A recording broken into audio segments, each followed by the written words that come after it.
My name is Marcus, and my story begins in a place of serenity.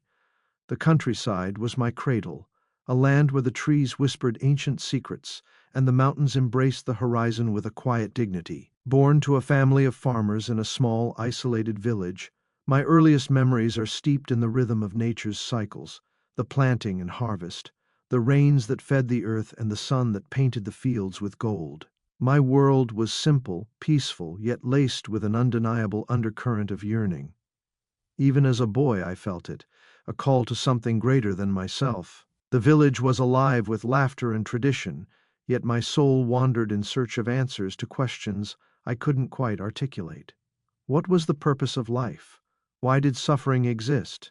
In the soft hours of dusk, as my family gathered by the hearth, I would step away to watch the stars emerge one by one. Their distant glow seemed to promise the existence of something vast and unknowable, far beyond the boundaries of our little world.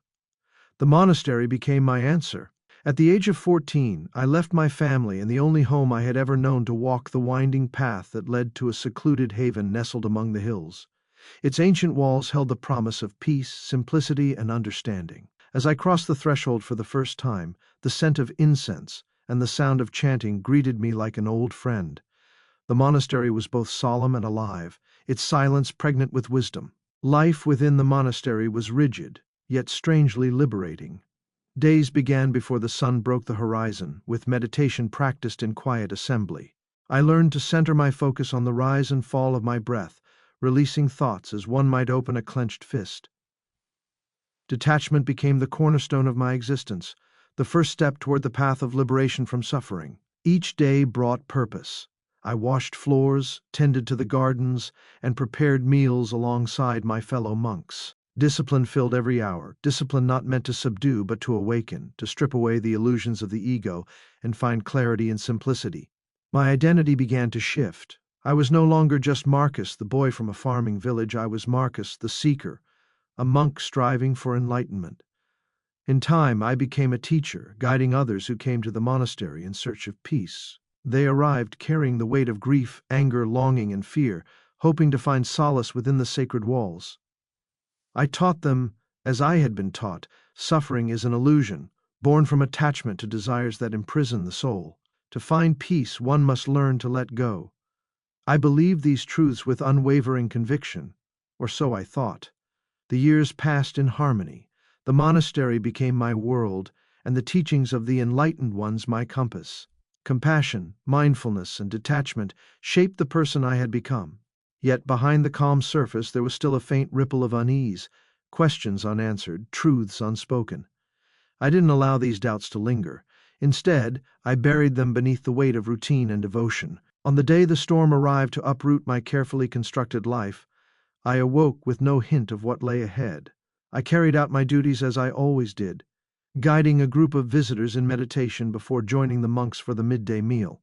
In the afternoon, I retreated to the library, where the timeless wisdom of sacred texts offered their quiet guidance. As the sun dipped below the horizon, I strolled through the monastery's gardens, breathing in the earthy aroma of flowers warmed by the day's sunlight. That was when I first noticed the faint pressure in my chest. It was subtle at first, a discomfort I attributed to fatigue. But as the evening wore on, the sensation began to escalate. It spread through my chest and into my arms, a growing weight that made even breathing feel laborious. I tried to quiet my body through meditation, but the pain defied my attempts at control, rising with an intensity that soon became unbearable. I was rushed to the hospital, my vision blurring as the world around me dissolved into fragmented voices and flashing lights. Machines beeped their ominous rhythm as doctors worked frantically to stabilize me. Lying on the hospital bed, surrounded by sterile walls and antiseptic scents, my body felt foreign, untrustworthy, betraying the control I had cultivated over 2 decades of discipline. My breath faltered, shallow and erratic, until even the effort of breathing felt like an insurmountable struggle. My world began to fade piece by piece. The room grew dim, the faces of the doctors turned to shadows, and the sharp edges of reality blurred into an unearthly stillness. For the first time in the depths of crisis, I felt the boundary between life and death begin to dissolve. It was supposed to be a day like any other, The monastery carried its usual air of peace and routine, a rhythm I'd grown so accustomed to that I could navigate each hour without pause or reflection. I greeted the dawn with meditation, teaching a group of young novices the principles of mindfulness and impermanence. By midday, I joined my fellow monks for the simple meal of rice and vegetables. And as the sun sank behind the hills, casting a soft glow over the monastery's stone walls, I took a solitary walk through the gardens, inhaling the scent of the evening blossoms. But as night approached, the peace I had cultivated for 2 decades began to unravel. The first sign was subtle, a faint pressure in my chest, easily dismissed as fatigue or overexertion. My body had always been a vessel of discipline, unyielding to discomfort, so I paid it little heed and continued my evening routine. I brewed a cup of herbal tea, its warmth calming my mind, then settled onto the meditation mat in my chamber. Closing my eyes, I focused on the rhythm of my breath, the rise and fall that tethered me to the present moment. Yet, as the minutes passed, the pressure grew into something undeniable. It spread like a shadow across my chest, weighing down my arms and tightening my breath. I tried to suppress the discomfort, directing my focus inward, willing my body to settle. But the pain grew sharper, more demanding, until I could no longer ignore it. A wave of nausea overtook me, followed by a disorienting rush of dizziness. I struggled to stand, my vision blurring as the room around me seemed to tilt and spin. Panic began to creep in, a sensation I'd trained myself to reject in every circumstance. But this was different. My body was slipping out of my control, betraying the sense of mastery I'd cultivated for so long. It was one of the younger monks who found me slumped against the chamber wall. His eyes widened in alarm as he realized the severity of my condition. Without hesitation, he and another carried me to the monastery's entrance, where a car was waiting to rush me to the nearest hospital. The world outside passed in a blur of streetlights and darkened silhouettes, each breath feeling more like a battle than a lifeline. By the time we arrived, the pressure in my chest had become unbearable. I was surrounded by doctors and nurses, their voices hurried and sharp as they assessed my condition.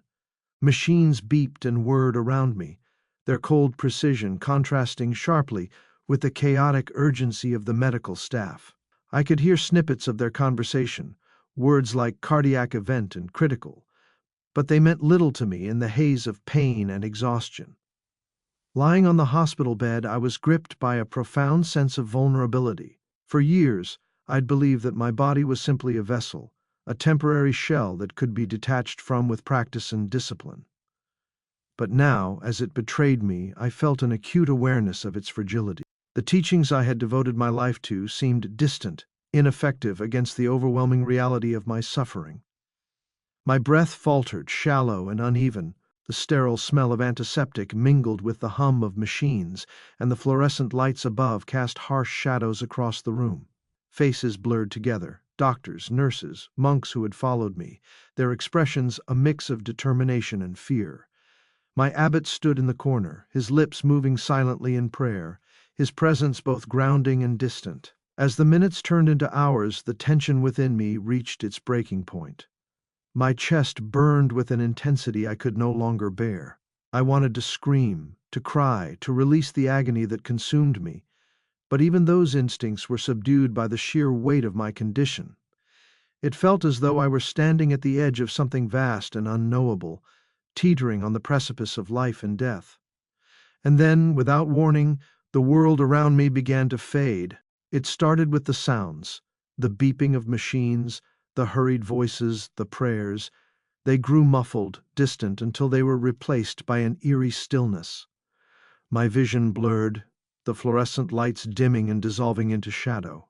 My body grew lighter, the pain diminishing, and for the briefest moment, I felt a strange sense of relief. Then I realized what was happening. I was slipping away, not just into unconsciousness, but into something far deeper.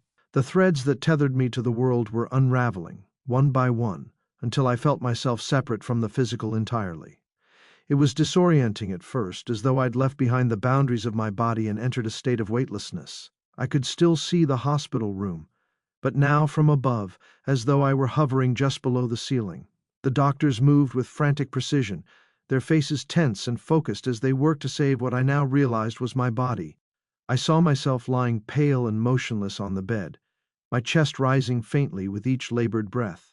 It was a surreal sight, detached yet profoundly intimate, and yet I felt no fear, no panic, no grief for the body I had left behind.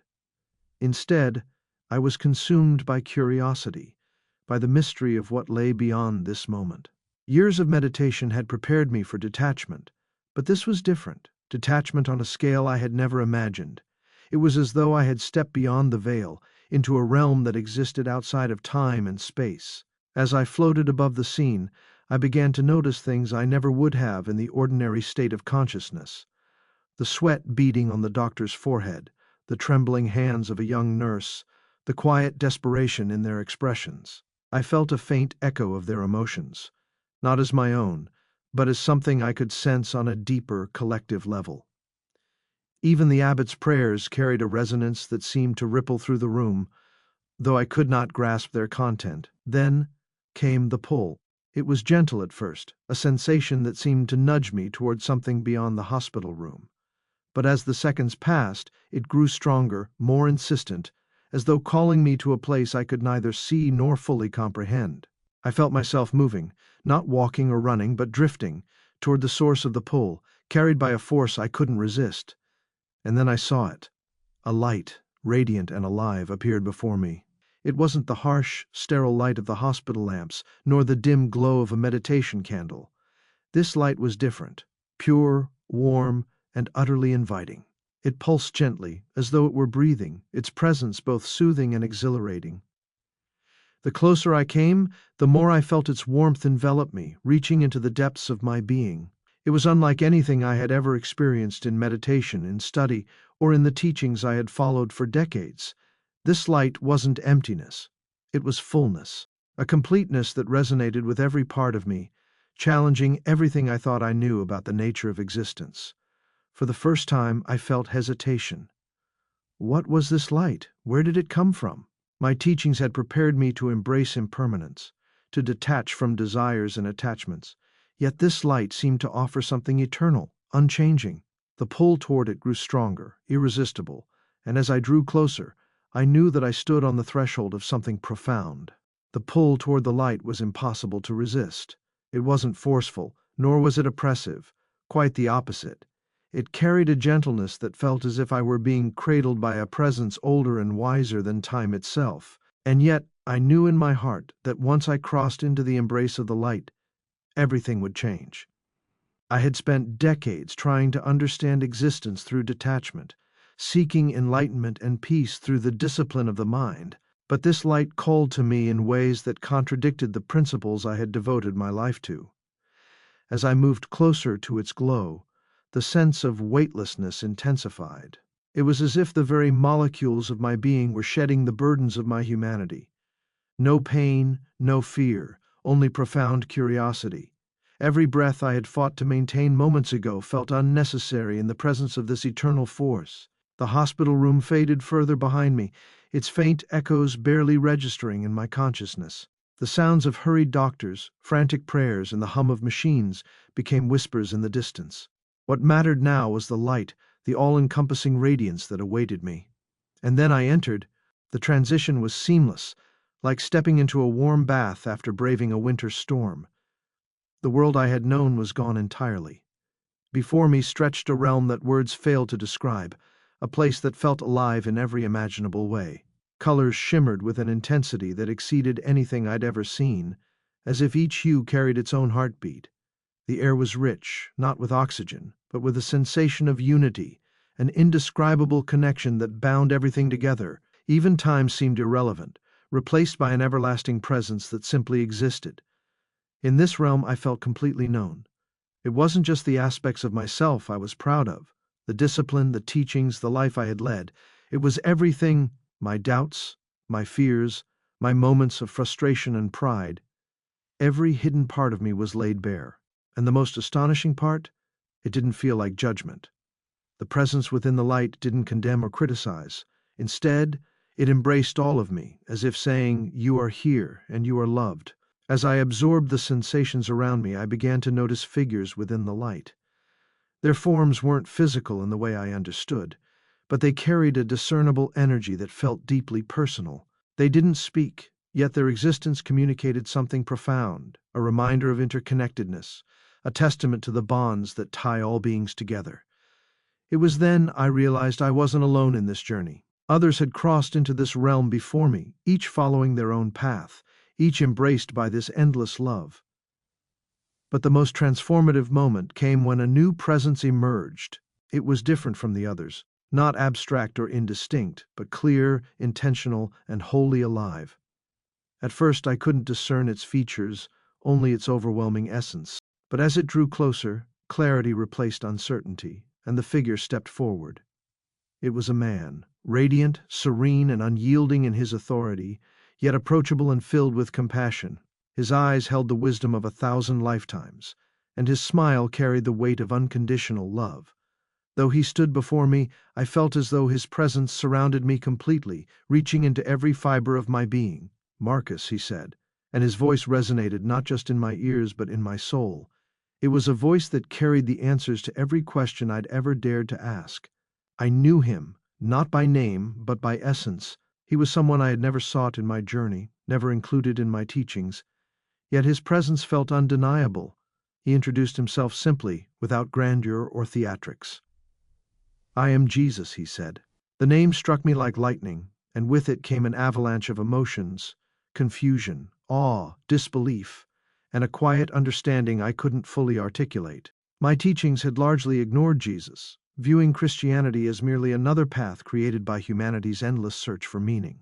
And yet here he stood before me, not as a concept, not as a deity to be worshipped from afar, but as an unmistakable reality. "You have spent your life seeking truth, Marcus," he said. "You have devoted yourself to the pursuit of peace, of understanding, and of liberation from suffering. But the truth you seek is not found in detachment. It is found in love, love that connects all things, love that binds humanity to its Creator." The weight of his words was immense. Love, that simple, elusive force I had spent years teaching others to transcend, was now being presented as the cornerstone of existence itself. How could I reconcile this with the principles I had lived by? Detachment, impermanence, mindfulness. These were the pillars of my understanding. And yet Jesus spoke of a path that embraced suffering, that transformed pain not through rejection, but through acceptance and connection. "Why me?" I asked, my voice trembling. "Why have you come to me? I am just a monk, a seeker. What could I possibly offer?" Jesus smiled, and in that moment I felt as though the universe itself was smiling with him. "You are not here by accident, Marcus. Your journey, your teachings, your discipline, they have prepared you for this moment. You are here because you are ready. Ready to understand and ready to share what you will come to know." I wanted to challenge him, to insist that I was unworthy, that I had spent my life dismissing concepts of salvation and divine intervention. But his presence silenced those protests. He didn't ask me to abandon who I was. He asked me to see my path in its fullness. For what felt like eternity, Jesus spoke. He showed me visions not just of his life, his sacrifice, and his resurrection, but of humanity itself. I saw suffering transformed into healing, brokenness turned into wholeness, and love bridging the gap between the finite and the infinite. He revealed a truth that didn't negate my teachings but fulfilled them, weaving together the fragments of my understanding into a greater whole. At last he asked me a question that pierced deeper than any other. "Marcus, will you trust me? Will you walk forward, not in isolation, but in relationship?" I hesitated. Trust, relationship. These were concepts I had spent years teaching others to transcend, and yet, standing before the embodiment of love itself, I couldn't deny the stirring in my heart. Slowly I nodded. "You are not alone," Jesus said, his voice a balm to my doubts. "You were never alone. You are loved, and you are called." With those final words, the light began to fade, its warmth receding but not disappearing entirely. As I found myself returning to the confines of my body, I carried with me a profound sense of clarity and an equally profound sense of purpose. The light enveloped me entirely, its warmth penetrating deeper than I thought possible. It wasn't the warmth of sunlight or the simple physical sensation of heat. It was a fullness, a completeness, that seemed to touch every corner of my existence. For the first time in my life, I felt utterly whole, as though every fracture, every uncertainty, every fragment of who I was had been embraced and restored. The notion that I could feel so completely seen and loved was as overwhelming as it was liberating. Within the embrace of the light, the presence I had sensed earlier grew more distinct. It wasn't just a feeling anymore, it was alive, vibrant, and unmistakably intentional. The moment I became aware of its fullness, I understood that this presence was not abstract or symbolic. It was deeply personal. My teachings had prepared me for detachment, for viewing the impermanent nature of existence as the foundation for liberation. But this presence challenged everything I had known. It wasn't asking me to let go, it was asking me to accept. And then the figure emerged. At first I could only discern faint outlines within the brilliance of the light. They shimmered with a radiance that seemed both gentle and commanding. Gradually those outlines sharpened until a form took shape. It was a man, his face etched with both the wisdom of eternity and the kindness of understanding. His eyes held depths I could scarcely comprehend, and his smile carried an unspoken promise that I was safe, that I was loved, that I was meant to be here. I wanted to speak, to ask the questions that filled my mind, but words felt inadequate in the presence of such overwhelming truth. Before I could try, the man addressed me. His voice resonated not just in the air around me, but within my soul, as though every part of me was hearing him at once. "Marcus," he said, his tone steady and calm, yet carrying an undeniable weight, "you have been searching for truth, striving for peace, and seeking understanding, and now you are here." The simplicity of his words belied their depth. Marcus. The name he spoke wasn't just identifying me, it was acknowledging every part of me, my past, my present, my doubts, and my hopes. It was as though, for the first time in my life, someone truly saw me, not just the monk, not just the seeker, but the entirety of who I was. "Who are you?" I managed to ask, my voice trembling. The question felt both urgent and inconsequential, as though I already knew the answer but needed to hear it spoken. He smiled, and in that moment I felt as though the universe itself had smiled with him. "I am Jesus," he said, "and I have been with you all along." The name struck me like a lightning bolt. Jesus. It was a name I had heard before, of course, spoken in passing by visitors to the monastery, or mentioned briefly in the teachings I had dismissed as mere curiosities of other paths. But I had never given it serious thought. Christianity, with its emphasis on salvation and attachment to a deity, had always felt distant and irrelevant to my practice of detachment and impermanence. And yet here he was, standing before me, his presence undeniable, his reality irrefutable. "You have spent your life seeking enlightenment," Jesus continued, his tone both compassionate and firm. "You have devoted yourself to understanding the nature of suffering, to guiding others toward peace. But the truth you seek is not found in isolation. It is not found in detachment. It is found in love, the love that connects all things and binds humanity to its Creator. Love." The word struck me with a force I couldn't explain. For years I had taught others to let go of attachment, to view love as just another desire that needed to be transcended. And yet, standing here in the presence of Jesus, I realized that love was not a weakness, not a hindrance to liberation. It was the very essence of existence. "But why me?" I asked, struggling to reconcile my place in this moment. "Why have you come to me? I am just a monk, a seeker. What could I possibly offer?" Jesus stepped closer, his eyes meeting mine with an intensity that made it impossible to look away. "Because your journey matters, Marcus. Because the path you have walked has prepared you for this moment. You are here not by accident, but by purpose." His words stirred something deep within me. Purpose. It was a concept I had always viewed as secondary to detachment, as something tied to ego and desire. And yet, hearing it now, spoken by the man whose presence radiated undeniable truth, I couldn't deny its resonance. "For years you have sought peace through discipline, through mindfulness, through detachment," Jesus said. "And those efforts were not in vain. They were steps along the path. But now, you are ready to understand the fullness of truth. You are ready to embrace the relationship that offers the peace you have been searching for."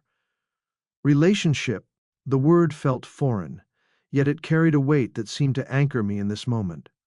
I had spent my life cultivating detachment, viewing relationships as distractions from the ultimate goal of liberation. But here, Jesus was presenting a different path, one that didn't reject relationships, but embraced them as central to understanding and experiencing the divine. As Jesus spoke, visions began to unfold before me. They weren't just images, they were experiences, vivid and immersive, as though I were living them firsthand. I saw scenes from his life, his teachings, his miracles. I saw the profound love he poured out to those around him, the forgiveness he extended to those who wronged him. And then I saw the cross. The vision of the crucifixion was unlike anything I had ever imagined. I felt the weight of it, not just the physical agony, but the spiritual burden Jesus bore for humanity. I saw his pain, his betrayal, his isolation, and yet, amidst all of it, I felt his love, the love that endured through suffering, the love that transformed pain into redemption. When the vision shifted to the resurrection, I felt a surge of hope unlike anything I had known. It wasn't just the triumph over death, it was the promise of life, of renewal, of a relationship that transcended every boundary. The resurrection wasn't just a story, it was the fulfillment of a truth I had never seen before. As the visions faded, Jesus turned to me once more. Marcus, will you trust me? Will you walk forward, not in isolation, but in relationship? His question pierced me deeper than I thought possible. Trust, relationship. These were concepts that contradicted everything I had taught, everything I had believed, and yet, standing here in his presence, I couldn't deny the stirring in my heart. Slowly, I nodded. You are not alone, Jesus said, his voice a balm to my doubts. You are never alone. You are loved, and you are called. With those final words, the light began to fade, not disappearing entirely, but receding into the edges of my consciousness. As I found myself returning to my body, I carried with me a profound sense of clarity, and an equally profound sense of purpose. The light held me as if I were weightless, cradled in a warmth so complete that it banished every fear, every question, every doubt. It wasn't an oppressive brightness, but a soft, resonating glow that seemed to touch my very soul. And yet, within this embrace, I sensed something new stirring, an energy distinct yet harmonious with the light itself. It was a presence, alive, intentional, and profoundly personal. At first I thought it was a figment of my imagination, a projection of my own longing for answers. But as I turned my awareness toward it, I realized how real it was. This was no fleeting illusion or the empty expanse I had once associated with enlightenment. This presence was undeniable, and its reality was as certain as my own. From the glow of the light, a figure began to emerge. It wasn't abrupt or jarring. It was as if he had always been there, waiting for me to become aware of him. His form was radiant, his every detail imbued with a kind of clarity I could scarcely comprehend. He stepped forward with a grace that seemed almost otherworldly, though his movements were as natural as the wind through trees. And then I saw his face. It was not one of superiority or arrogance. It was gentle, yet imbued with an authority that required no proclamation. His eyes, full of compassion, seemed to hold centuries of wisdom, and his expression carried a serenity I could only dream of attaining. He looked at me not with judgment, but with profound understanding, as if he saw me, truly saw me, in all my complexity, flaws, and humanity. I wanted to speak, to ask the flood of questions racing through my mind, but I couldn't find the words. What do you say when everything you thought you knew is suddenly upended? When every principle you've built your life upon begins to feel fragile and incomplete? He spoke first. Marcus, he said, his voice gentle yet resonant. It was a voice that didn't simply reach my ears, it reached my heart. You are not here by accident. My name on his lips startled me. In that instant, I felt both exposed and profoundly known. It wasn't just my name he spoke, it was my existence, my journey, my essence. It was as though he held the entirety of who I was within that single word. Who are you? I managed to ask, my voice trembling with awe and uncertainty. A soft smile spread across his face, and I could feel its warmth as if it were tangible. I am Jesus. The name reverberated through me, carrying a weight I couldn't quite grasp. Jesus, a name I had heard in passing, mentioned by visitors to the monastery, or seen in the writings of those from faraway lands. To me, it had always been a distant concept, one tied to a faith I neither understood nor found necessary. I had dismissed it, seeing it as another path created by humanity's endless search for meaning. But now, standing before the living embodiment of that name, I realized how narrow my understanding had been. "You have spent your life seeking truth, Marcus," Jesus continued, his voice unwavering yet gentle. "You have walked a path of discipline, compassion, and detachment in pursuit of enlightenment. And yet, you are here because there is more for you to know." His words struck a chord deep within me, stirring emotions I hadn't felt in years. How could he know the struggles of my journey? The countless hours spent in meditation, the teachings I had devoted myself to, the detachment I had worked tirelessly to achieve. What more could there be? I asked, my voice barely a whisper. I've sought to overcome suffering, to transcend the cycles of existence. Is that not the ultimate truth? Jesus stepped closer, his presence both comforting and overwhelming. "The truth you seek cannot be found in detachment alone," he said. "It is not in the absence of suffering that you will find peace, but in the embrace of love. True peace is not isolation, it is relationship, it is connection, it is love. Love." The word hung in the air between us, carrying a weight that seemed to defy explanation. I had spent my life viewing love as a form of attachment, a source of suffering to be overcome.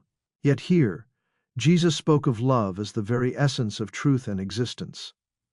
"I don't understand," I admitted, my voice breaking under the weight of my confusion. "How can love, which ties us to desire and pain, be the path to peace?" His eyes softened, and he gestured for me to come closer. "Love is not a chain, Marcus," he said. "It is the bridge.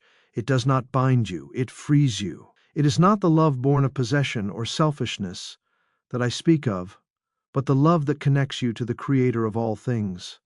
A love that redeems, heals, and transforms." As he spoke, visions began to unfold around us, scenes that seemed to blend the physical and the spiritual. I saw moments of profound love and sacrifice, acts of kindness and redemption that transcended the boundaries of human understanding. And then I saw him, not as he stood before me now, but as he once walked the earth. I saw Jesus among the people of his time, healing the sick, comforting the broken-hearted, and challenging the oppressors. I saw him on the cross, bearing the weight of humanity's suffering, his body broken but his spirit unyielding. And I saw the resurrection, the triumph over death, the fulfillment of a promise that defied every limitation I had placed on existence. Each vision carried with it a truth so profound that it left me breathless. This was not just a story, not just a doctrine or a belief. This was reality, unfolding before me in its fullness. When the visions faded, Jesus turned to me once more. "Marcus," he said, "you have been called not just to see this truth, but to share it. Your journey has prepared you for this moment, not to abandon your path, but to fulfill it." The weight of his words settled over me, filling me with a mixture of awe and responsibility. Share this truth? How could I, a simple monk, carry a message so vast, so transformative? And yet I felt a stirring within me, a sense of purpose that I hadn't known before. "You are not alone, Marcus," Jesus said, as if reading my thoughts. "I am with you, now and always. The path ahead will not be easy, but it will be worth it." As he spoke those final words, the light began to shift. The warmth remained, but its intensity lessened, as if gently guiding me back toward the physical realm. I wanted to stay, to remain in this place of clarity and love, but I knew I couldn't. My journey was not yet complete. The moment of transition was both seamless and jarring. One moment I was in the light, bathed in its radiance. The next I was back in the hospital room, my body heavy and weak, but my spirit alight with a newfound purpose. The return to my body was unlike anything I had ever imagined. It was as though I had been drawn back through a narrow tunnel, the warmth of the light receding and leaving behind the heavy, unyielding weight of my human form. Where I had been surrounded by infinite peace and love, now there was pain, noise, and an undeniable sense of confinement. My eyes fluttered open, though the light of the hospital room was harsh, cold, and sterile compared to the radiance I had just left behind. The cacophony of beeping monitors and hurried footsteps of medical staff overwhelmed my senses, each sound louder than I remembered. Every breath felt laborious, as if my body resented being called back from the brink of death. My chest ached with a dull, persistent throb, a reminder of how close I had come to crossing an irreversible boundary. "She's stabilizing," one of the doctors called out, her voice tinged with relief. Another nurse leaned over me, her expression a mix of disbelief and reassurance. "You're back," she murmured softly, her words both a statement and an acknowledgement of something inexplicable. Back. The word echoed in my mind, but it felt wrong. Back to where? To what? After what I had just experienced, back seemed inadequate to describe the reality I now faced. I felt disoriented, torn between the truths revealed to me in the light and the physical world I now found myself re-immersed in. As my senses adjusted to the environment, I caught a glimpse of a familiar figure standing at the edge of the room. It was my abbot, his hands clasped in prayer, his eyes closed in focused devotion. The sight of him was comforting, a tether to the life I had left behind, yet his presence only deepened the questions swirling within me. How could I explain what I had seen? How could I put into words the love, the peace, and the unmistakable presence of Jesus? It wasn't just a vision or a dream. It was truth, seared into the very fabric of my soul. And yet it was a truth that seemed incompatible with everything I had known, everything I had taught. The hours that followed were a blur.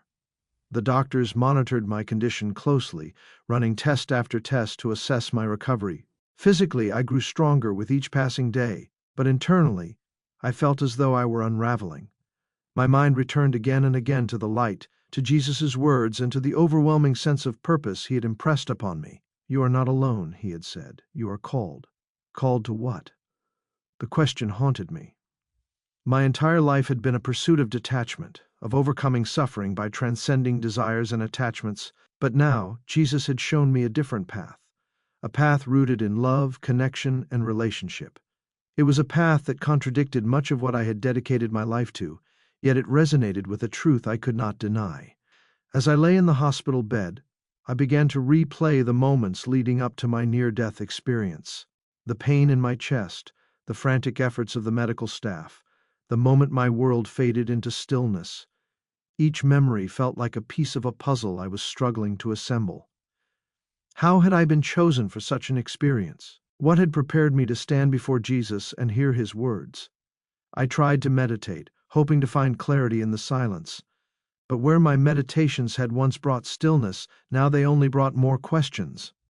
The techniques I had practiced for decades, focusing on my breath, detaching from thoughts, and observing my emotions without attachment, felt inadequate in the face of what I had seen.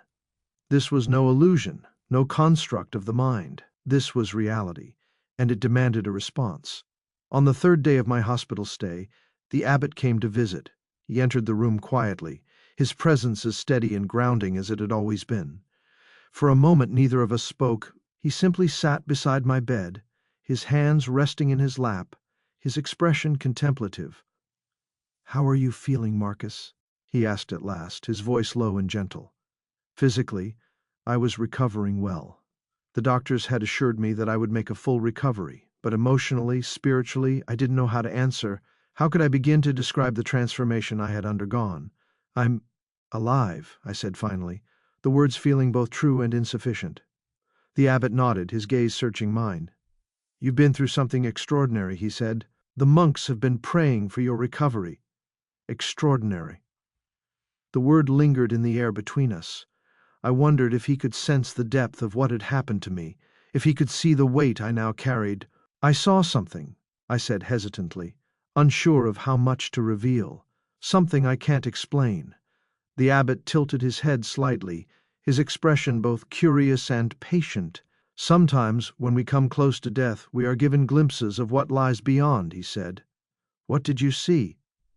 The question opened a floodgate within me. I wanted to tell him everything, the light, the presence of Jesus, the truths he had revealed. But I hesitated. How could I share such an experience with someone who had guided me on a path so different from the one I now felt called to follow? "I saw light," I said finally. and I felt a presence. It was unlike anything I've ever known. The abbot's expression softened, and for a moment he simply nodded. "The mind often reaches for meaning in the face of mortality," he said. "Perhaps what you experienced was a reflection of your own inner truth." Inner truth. The phrase felt hollow compared to the reality of what I had seen, but I didn't argue. How could I, when I was still struggling to understand it myself? In the days that followed, I began to write. The hospital staff provided me with a notebook, and I filled its pages with everything I could remember: the light, the warmth, the presence of Jesus, and his words that resonated in my heart.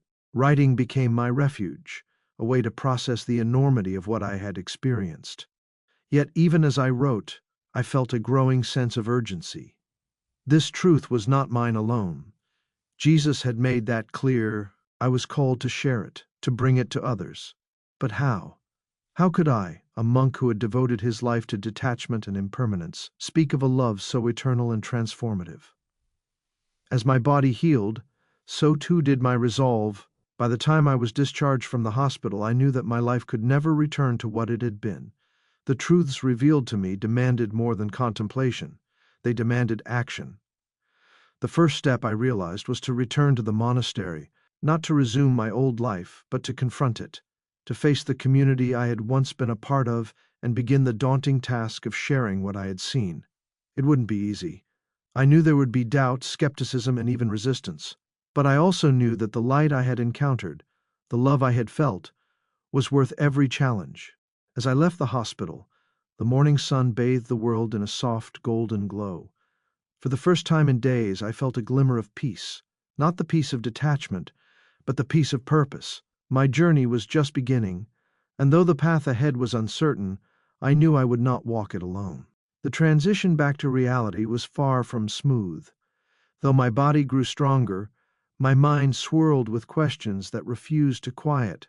What I had experienced in the light, the presence of Jesus, the truths he revealed, they were vivid and undeniable. Yet, as I sat within the familiar walls of the monastery, surrounded by teachings I had devoted my life to, I felt the stirrings of conflict. How could I reconcile the path I had followed for so many years with the profound truth that had been revealed to me? The monastery remained as it had always been, its stone corridors echoing with the soft chants of my fellow monks, its gardens filled with the soothing rustle of leaves in the breeze. But to me, everything felt different. The quiet harmony I once found in meditation now seemed inadequate, as if it were missing a vital piece. Detachment, impermanence, the teachings I had once cherished, they now felt incomplete, overshadowed by the radiant love I had encountered in the light. I began seeking answers in the only way I knew how, through study and reflection. I read the sacred texts of Buddhism, hoping to find connections that might bridge my past beliefs with the new understanding Jesus had given me. I meditated for hours, but instead of seeking emptiness, I sought clarity. Yet, no matter how deeply I delved, I found myself returning again and again to the experience I had in the light. At times, I questioned whether I had imagined it all. Was it a hallucination brought on by the pain and stress of my near-death condition? But no matter how I tried to dismiss it, the truth remained seared into my soul. The love I had felt, the presence of Jesus, the visions of heaven and hell, they were too vivid, too real, to be mere constructs of the mind. When my thoughts grew too heavy to bear alone, I began speaking with my fellow monks, hoping that their wisdom might guide me. I approached the abbot first, the man I had looked to for guidance since my youth. He sat across from me in the meditation hall, his expression calm and patient. "Abbot," I began hesitantly, "I need to speak with you about something I experienced during my time in the hospital." He tilted his head slightly, his gaze steady. "Of course, Marcus. What troubles you?" I took a deep breath, the weight of my story pressing heavily on my chest. While I was close to death, I saw something. I experienced a presence, a light, and it showed me truths that I cannot ignore. The abbot remained silent, his face unreadable, as I recounted the details of my encounter. I spoke of the light, the warmth, and the undeniable presence of Jesus. I described the visions of heaven and hell, the love that had transformed me, and the words Jesus had spoken, the call to share this truth with others. When I finished, the abbot folded his hands in his lap, his expression thoughtful. "What you describe is extraordinary," he said slowly. "It is not uncommon for those near death to encounter visions, but your experience seems profound. Tell me, Marcus, what do you believe it means?" "I believe it's real," I said, my voice trembling. "I believe Jesus is real and that what I saw was the truth." The abbot's gaze softened, but his tone remained cautious. "Truth can take many forms, Marcus. Are you certain this was not a reflection of your own thoughts and fears?" "I'm certain," I replied firmly. "This wasn't something I conjured. It was revealed to me. And it wasn't just for me, it was for others, too." The abbot nodded slowly, his expression contemplative. "You have walked the path of the Buddha for many years. Perhaps this experience is meant to deepen your understanding, to broaden your perspective. But tread carefully, Marcus. Truth is a delicate thing, and it is not always accepted by those who hear it." His words stayed with me, both as encouragement and caution. I knew that sharing my experience would not be easy, but I also knew it was necessary. The truth I had encountered in the light was not mine alone, it was meant to be shared. I began speaking with other monks, hoping to plant seeds of understanding. Some listened with curiosity, others with skepticism, and a few with outright disbelief. One monk, a close friend, pulled me aside after hearing my story. "Marcus," he said quietly, "this path you're considering, it's dangerous. It goes against everything we've been taught. Are you sure this is the truth?" I looked at him, the conviction of my experience giving me strength. "I've never been more certain," I said. "This truth isn't just for me, it's for all of us." Not all reactions were supportive. Some monks accused me of abandoning the teachings of the Buddha, while others dismissed my experience as a hallucination. Yet, amidst the doubt and resistance, there were those who listened with open hearts. A young novice approached me one evening, his eyes filled with tears. "I've always felt that something was missing," he said. "Your story gives me hope." Encounters like these reminded me why I had been called to share my story. It wasn't about convincing everyone, it was about planting seeds and letting the truth work within them. Outside the monastery, I began seeking answers in other places. I obtained a Bible, a text I had never read before, and immersed myself in its pages. At first the words felt foreign, but as I read, they began to resonate with a depth I couldn't explain. The teachings of Jesus, the love, forgiveness, and grace he offered, were both familiar and entirely new. Where Buddhism emphasized detachment, Jesus emphasized connection. Where I had sought to escape suffering, Jesus embraced it, transforming it into redemption. The more I read, the more I saw the parallels and contrasts between the teachings I had followed and the truths Jesus revealed. The discipline, compassion, and mindfulness I had practiced as a monk were not lost.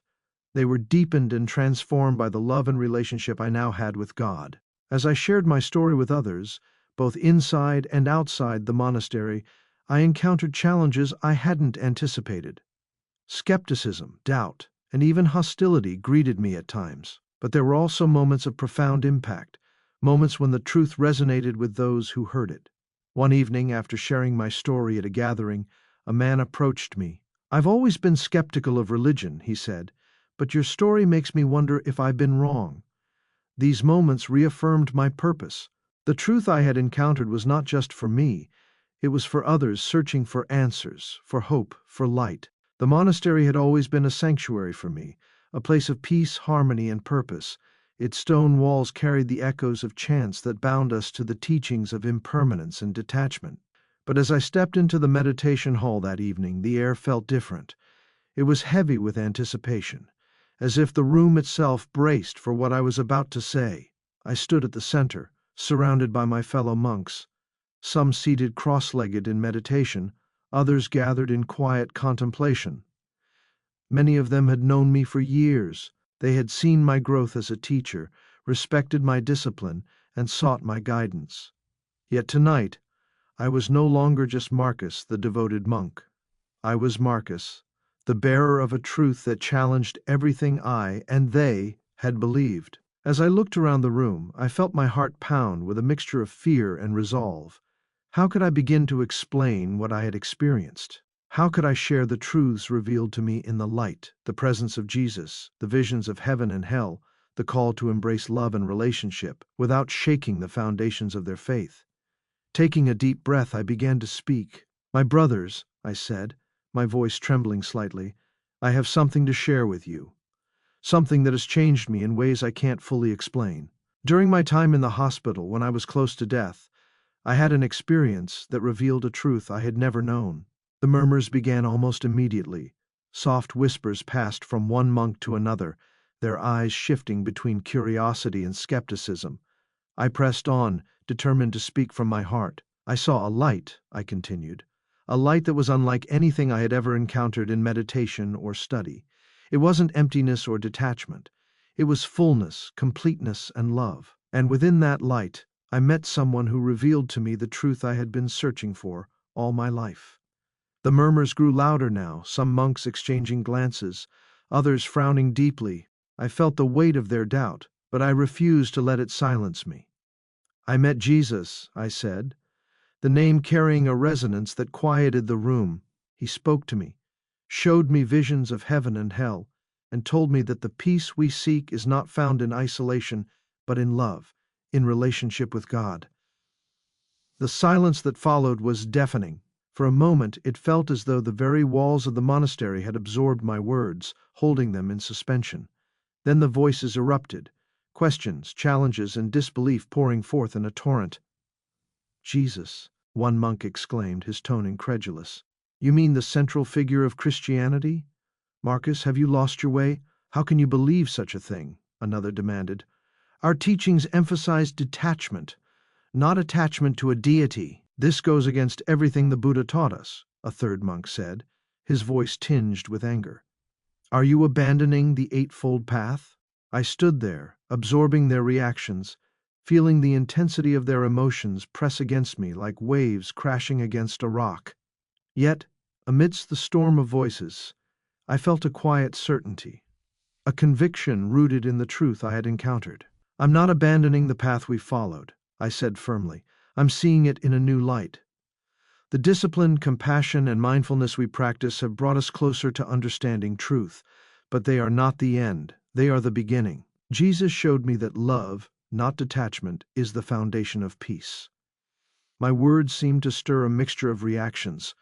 Some monks grew visibly agitated, their faces flushed with disbelief and frustration. Others remained quiet, their expressions contemplative, as if trying to reconcile my story with their own understanding.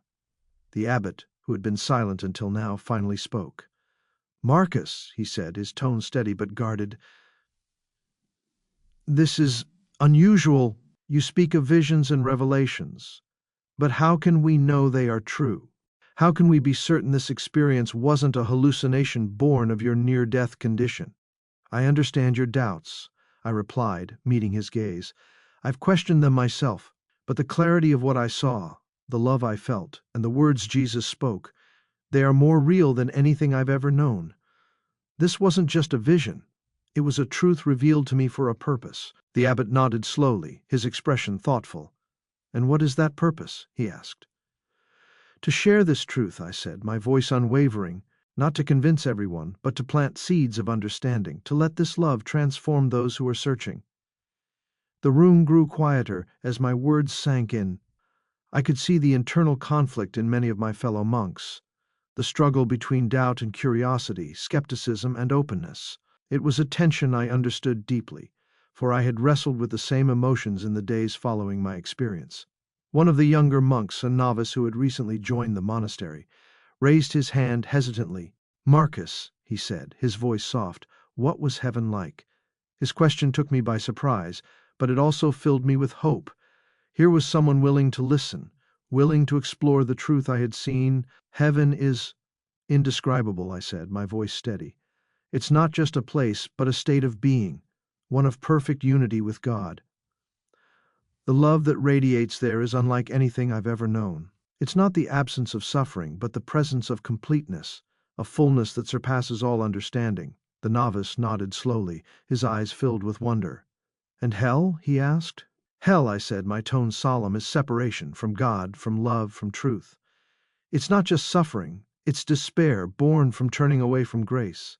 It's a choice, and its consequences are profound. As the night wore on, the questions continued, some fueled by curiosity, others by skepticism. I answered each one as honestly as I could, sharing my experience without trying to force my perspective on anyone. I knew that the truth I had encountered wasn't mine to impose, it was theirs to discover. By the time the gathering ended, the room was filled with a mixture of emotions: curiosity, doubt, anger, and hope. Many monks left with their beliefs unchanged, their skepticism intact. But some lingered, their expressions thoughtful, as if the seeds of truth had begun to take root.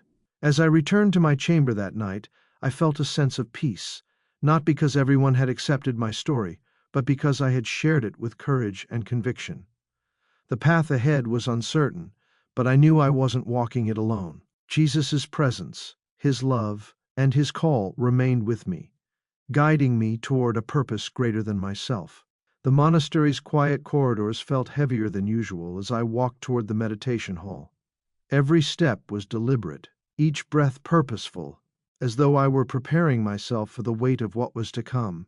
In my hands I clutched the notes I had written over the past weeks, a collection of reflections, thoughts, and the truths revealed to me during my near-death experience. Tonight, I would share them with my community, and whatever followed would change the course of my life. For days, I had wrestled with the enormity of my calling, the visions I had seen, the presence of Jesus, the truths he had revealed. They were not mine to keep. They were gifts meant to be shared, seeds to be planted in the hearts of those searching for meaning, hope, and love. Yet the prospect of speaking openly about them filled me with both resolve and fear. How could I, a devoted monk, stand before my peers and declare a truth that contradicted so much of what we had believed? As I entered the meditation hall, the familiar scent of incense surrounded me, and I glanced around at the gathered faces, some familiar, others newer. Many of them had known me for decades, respected me as a teacher, and looked to me for guidance. Tonight, I wasn't sure if I would still hold that position by the time I finished speaking. I stood before them, the room bathed in the soft glow of candlelight. Their expressions were a mix of curiosity and apprehension, as though they sensed the gravity of what I was about to say. Taking a deep breath, I began. "My brothers," I said, my voice steady despite the knot in my chest, "thank you for allowing me this time to speak. Tonight, I want to share something deeply personal, something that has profoundly changed me and my understanding of the path we walk." A ripple of murmurs passed through the crowd, but I pressed on, determined to speak from my heart. Many of you know I was close to death during my time in the hospital. While there, I experienced something extraordinary, something that revealed truths I had never known and called me to a new understanding. I paused, scanning their faces for any sign of readiness. Some monks leaned forward, their curiosity piqued, while others crossed their arms, their skepticism evident. Gathering my courage, I continued. "I saw a light," I said, "a light so radiant, so alive, that it enveloped me completely. It wasn't emptiness or detachment, it was fullness, love, and peace. And within that light I encountered a presence that changed everything." I hesitated, knowing the name I was about to speak would spark reactions. "I met Jesus," I said, the words resonating in the silent room. "He revealed to me truths about love, suffering, and salvation, truths that challenged everything I thought I understood about existence." The reactions were immediate. Some monks exchanged incredulous glances, others frowned deeply, and a few shook their heads in disbelief. But amidst the doubt, there were those who leaned closer, their expressions thoughtful and open. "Jesus showed me that the peace we seek is not found in isolation or detachment," I continued. "It is found in love, love that connects us to each other and to God." He spoke of relationship, of grace, and of redemption, and he called me to share this truth with others. The murmurs grew louder now, some monks openly questioning my words. "You speak of Christianity," one said, his tone accusatory. "How can you, a devoted monk, embrace such teachings?" "I'm not rejecting our path," I replied, meeting his gaze firmly. "I'm seeing it in a new light. The discipline, compassion, and mindfulness we practice have brought us closer to understanding truth, but they are incomplete without the love and grace revealed through Jesus." The abbot, who had been silent until now, raised his hand to quiet the room. His gaze rested on me, steady but cautious. "Marcus," he said, "these are profound claims. How can we know they are true? How can we reconcile them with the teachings of the Buddha?" I nodded, understanding his concerns. "I cannot force you to believe," I said. "All I can do is share what I have experienced. The light I saw, the presence of Jesus, the truths he revealed, they are undeniable to me. And I believe they were shown to me not just for my sake but for yours." For the next hour I recounted every detail of my experience, the warmth of the light, the love that embraced me, the visions of heaven and hell, and Jesus' words that resonated with my soul. I spoke of the transformation within me, the clarity I had gained, and the mission I felt called to fulfill. The room remained divided, the tension palpable. Some monks challenged me, their voices sharp with disbelief, while others asked thoughtful questions, their curiosity driving them to explore the possibilities. The abbot listened quietly, his expression unreadable, as though weighing every word I spoke. By the end of the gathering, I knew I had planted seeds, even if many resisted them. As the monks dispersed, a few approached me privately, their faces filled with wonder or hesitation. "Marcus," a young novice said, his eyes glistening with tears, "your story has touched me deeply. I want to know more." Encounters like these reminded me of the purpose behind my calling. It wasn't about convincing everyone or seeking approval. It was about sharing the truth and allowing it to work within those who were willing to listen. In the days that followed, I began to see the impact of my story. Some monks avoided me, their skepticism keeping them at a distance. Others engaged in spirited debates, challenging me to defend the truths I had shared. And a few quietly approached me, seeking guidance and asking questions about Jesus and the love he revealed. Outside the monastery, I found new opportunities to share my experience. Invitations came from churches, interfaith groups, and gatherings of seekers from all walks of life. Each time I spoke, I felt the presence of Jesus guiding me, his love steadying my heart and giving me courage. One evening, after speaking at a small gathering, a woman approached me. "Your story has given me hope," she said, her voice trembling. "I felt lost for so long, but now I see that love is the answer." Moments like these reaffirmed my mission. The truth I had encountered in the light was not just for me, it was for everyone searching for meaning, for hope, and for connection. Though my journey was filled with challenges and moments of doubt, I found peace in the path I was walking. My Buddhist background, with its emphasis on discipline, compassion, and mindfulness, had prepared me for this moment, and my newfound Christian faith deepened those practices in ways I had never imagined. Together, they formed a bridge, a harmonious connection that allowed me to honor my past while embracing the truths revealed through Jesus. As I continued to share my story, I discovered a surprising harmony between my Buddhist upbringing and my new understanding of grace and redemption. The teachings of the Buddha had laid the groundwork for my journey, guiding me to a place where I could fully accept the love and relationship offered by Jesus. Today, my life is one of purpose and peace. I walk a path that bridges two worlds, sharing my story with others and planting seeds of truth wherever I can. I know that the light I encountered was not meant to end with me. It was meant to shine through me, reaching those who are searching for answers. Marcus's journey of transformation became a beacon for others, a reminder that the search for truth is never in vain, and that the love we encounter along the way is the greatest gift of all.